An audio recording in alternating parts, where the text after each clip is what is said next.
सरकारी काम 6 महिने थांब अशी आपल्याकडे म्हण आहे, पण एखादं काम मंत्र्याचं किंवा त्याच्या नातलगाचं असेल तर फायलीचा प्रवास किती वायू वेगानं होतो याचं एक उदाहरण समोर आलंय। छत्रपती संभाजीनगरचे खासदार संदीपान भुमरे यांच्या भाऊजाईच्या नावे मद्य परवाना मुंबईतून छत्रपती संभाजीनगरमध्ये स्थलांतरित करताना शासकीय यंत्रणेनं वायू वेगात काम केल्याचं उजेडात आलंय। मुंबई उच्च न्यायालयाच्या औरंगाबाद खंडपीठात दाखल एका याचिकेमुळे 2023 मध्ये झालेला मद्य परवाना फाईलचा हा वेगवान प्रवास उघड झालाय। तर भुमरेंच्या मद्य परवान्यासाठी अतिशय तत्परता दाखवल्याचं समोर आलंय।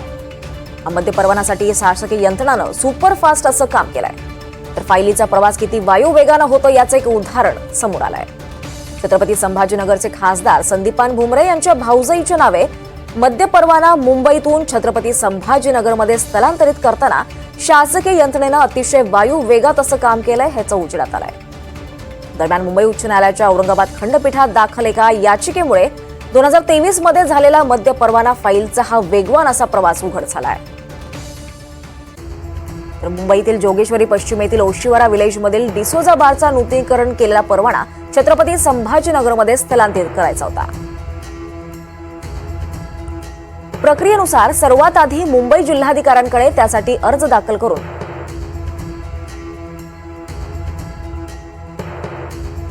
दरम्यान याचिकाकर्त्यांनी यावर काय प्रक्रिया दिली पाहूयात।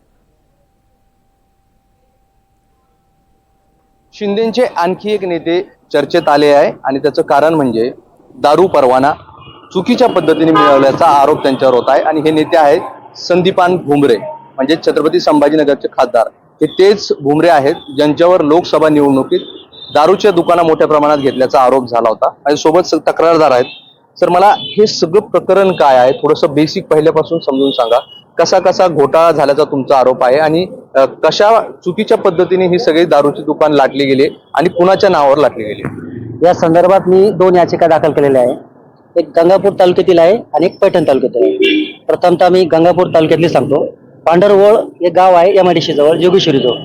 त्या ठिकाणी छाया राजू भुमरे या तत्कालीन पालकमंत्री तथा विद्यमान खासदार संदीपान भुमरे यांच्या भाऊजाई आहे छाया राजू भुमरे यांच्या नावाने हे दारू दुकान चालू झाले। देशी दारू दुकान आहे।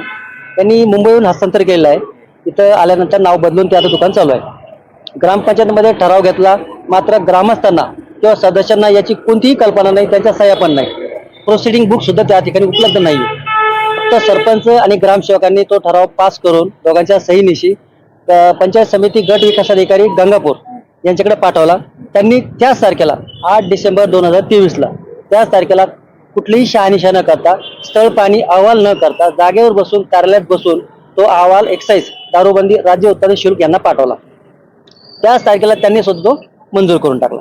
अशा पद्धतीने तिथं दारू दुकान चालू झालेलं आहे। त्या ठिकाणचे सदस्य सुद्धा येऊन जबाब द्यायला तयार आहे का आम्ही तिथं नव्हतो, आम्हाला यातलं कुठल्याही माहिती नाही असं सांगायला तयार आहे।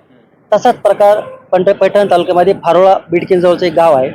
त्या ठिकाणी तत्कालीन पालकमंत्री संदीपान भुमरे यांचे पीए, आज पण पीए आहे ते शाखा सुधाकर काकडे, ते आज पण जिल्हा परिषदला सर्व्हिसला आहे शाखा अभियंता म्हणून। आणि एक दामोदर दुधे म्हणून आहे, ते पण शाखा अभियंता आहे। त्यांच्या मिसेस म्हणजे सागर वाईन शॉप फारोळ्याचं एक दुकान 3 मालकीन 3 महिलांच्या नावे आहे ते त्यांचे नवरे हे शाखा अभियंता आहे। तर त्या ठिकाणी सुद्धा तो जो ठराव घेण्यात आला, ग्रामसभा घेण्यात आली, ती तहकूब केली होती ग्रामपंचायतने। तहकूब केल्यानंतर पुढील तारीख देऊन आपण ग्रामसभा घेऊ असं सांगितलं गेलं, मात्र जी तहकूब केलेली सभा होती त्यातच हा